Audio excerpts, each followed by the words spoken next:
ఇప్పుడు మనం లైఫ్‌లో హ్యాపీగా ఉండాలంటే ఏం చేయాలి? ఫస్ట్ థింగ్ ఫస్ట్ అసలు హ్యాపీ అనేది ఎందుకుంటదండి లైఫ్‌లో? మనం ఫస్ట్ మనల్ని మనం లవ్ చేసుకోవాలి లైఫ్‌లో.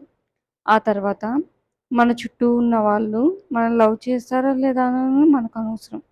మనల్ని మనం ప్రేమించుకోవడం అనేది మన జీవితంలో అది చాలా ఇంపార్టెంట్. ఎందుకంటే ప్రతి ఒక్క జీవితంలో సంతోషం అనేది చాలా ముఖ్యం. ప్రేమించే వ్యక్తి దొరకాలని కోరుకుంటారు. బట్ అలా కాదు. మనల్ని మనం ప్రేమించడం ఎవరైతే తమ జీవితాన్ని నిత్యం తిట్టుకుంటూ ఉంటారో, వాళ్ళకి ప్రతి విషయంలోనూ అసంతృప్తి, అలాగే నెగెటివ్ గూడా జరిగిద్దండి మాక్సిమం. ఎందుకంటే, నా జీవితం ఇంతే, నాకిలా అయిపోయింది, అది ఇది అని డిప్రెషన్‌కి గురవుద్ది. దానివల్ల హెల్త్ ఖరాబ్ అయితది. సో, అందుకు ఫస్ట్‌గా జీవితాన్ని ప్రేమించడం నేర్చుకోండి. మీకున్న కష్టాలు, కన్నీళ్ళు, సమస్యలు అన్నీ వాతనవి మబ్బు తెరపల్లా విడిచిపోతాయి. సో, ప్రపంచంలో ఉన్న ఎందరూ గొప్పవాళ్ళు కూడా వాళ్ళకి కష్టాలుంటాయండి. ఎవరికీ కష్టాలు లేకుండా గొప్పవాళ్ళు అవ్వలేరు గదా! జీవితాన్ని ఆనందమయం చేసుకోవడానికి ఎన్నో మార్గాలున్నాయి. ఆహారపరంగా, మనకెక్కడ విజ్ఞానపరంగా అలా మనకు నచ్చిన హాబీని మనం ఇంప్లిమెంట్ చేసుకోండి. కొంతమందికి ఇష్టమైన ఫుడ్ తింటే హ్యాపీగుంటది. కొంతమందికి కొత్త ప్రదేశాలకెళ్తే ఇంకొంతమందికి ఫ్యామిలీ, ఫ్రెండ్స్‌తో తిరిగితే హ్యాపీగుంటది. అలా. మీకు ఏదైతే ఇష్టమో అదే జీవితంలో చేయండి.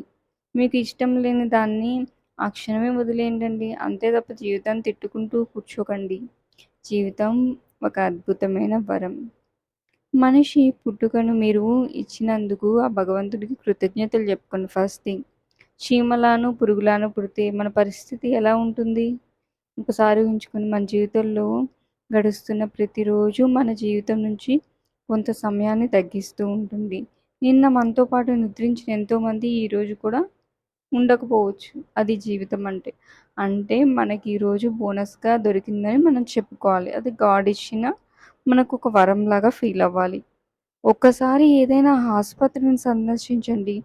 అక్కడ ఆరోగ్యం చెడిపోయి ఎంతోమంది రోగులు ఎన్నో ఇబ్బందులు పడుతున్నారో అర్థం చేసుకోండి. అప్పుడు మనకు అర్థమవుతుంది లైఫ్ అంటే దేవుడు మనకు చాలా మంచి చేశారనిపిస్తుంది. ఒక్క రోజైనా బతికించమని వైద్యులను కోరే వాళ్ళు కూడా ఉంటారు. వారితో పోలిస్తే మనం ఎంత లక్కీ ఫెలోస్ అండి.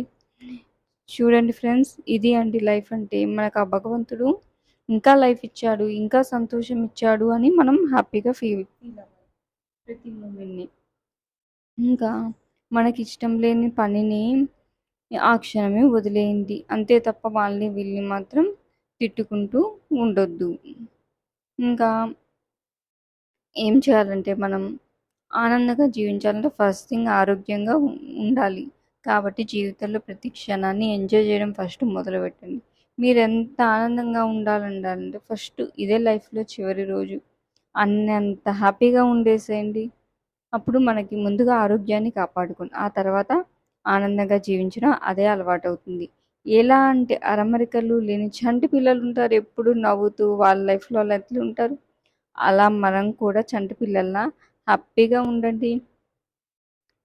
ప్రతిరోజు ఆనందంగా జీవించడం నేర్చుకోండి పిల్లల్ని చూసి. వారికి రేపటి గురించి బెంగా ఉండి ప్రతి క్షణాన్ని ఆస్వాదించడం వారికి తెలుసు. మిమ్మల్ని మీరు చంటి పిల్లలతో పోల్చుకోండి. జీవితం సంపూర్ణంగా ఆస్వాదించండి. ఇంకా ఆనందంగా జీవించాలి, ఆరోగ్యంగా ఉండాలి. తర్వాత అలా ఆరోగ్యాన్ని కాపాడుకుంటూ, ఆనందాన్ని ప్రతి మూమెంట్‌ని ఎంజాయ్ చేయడం నేర్చుకోండి. ఇంకా మన జీవితంలో ఎవరిని కూడరించి తిట్టుకోవడం, నెగెటివ్ ఆలోచనతో వాళ్ళని, వీళ్ళని హ్మ్, నిందించడం అవి చేయకుండా ప్రతి ఒక్కళ్ళని ఫర్గివ్ చేయడం కూడా నేర్చుకోండి. దీనివల్ల కూడా మనకు పీస్‌ఫుల్ ఉంటుంది. Okay friends. మళ్ళీ ఇంకో వీడియోలో లైఫ్‌లో మనం హ్యాపీగా ఉండాలంటే, సక్సెస్ అవ్వాలంటే ఏం చేయాలో చూద్దాం. Thank you friends. బాయ్.